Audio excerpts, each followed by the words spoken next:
Sa bawat pagmulat ng aking mga mata, ikaw ang unang ilaw na aking nakita.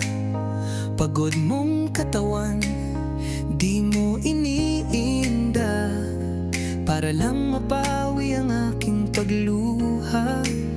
Sa bawat paglayo ko sa tamang daan, tahimik kang naghihintay, di mo ako pinapabayaan. Ang puso mong sugatan, di mo pinapansin. Basta't ako'y buo kahit ikaw ang wasak sa dilim. Alam ko di ako laging mabuting anak, madalas matigas ang ulo't walang pakundangan. Ngunit sa likod ng bawat pagkakamali ko, manariyan ka pa rin, tahimik mong yakap, sigaw ng mahal kita. Pasensya na ma kung ako'y naging pasanin sa mga luha mong di ko kailanman napansin. Salamat sa iyong lakas, sa iyong tahimik na dasal.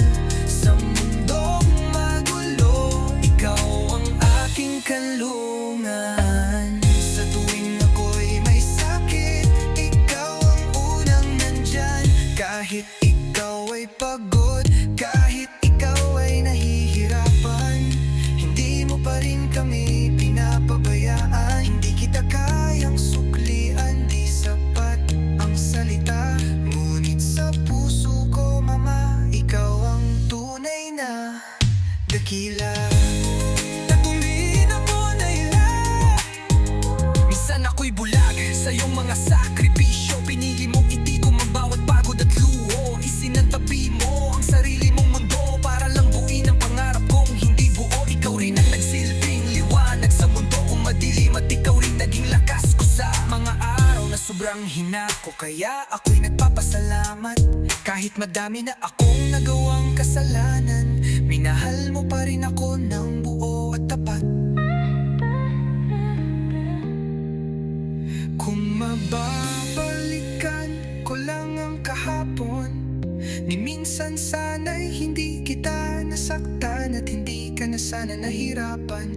Ngayon ko lang lubos na naiintindihan ang lalim ng pag-ibig ng isang inang tunay na nagmamahal sa'yo.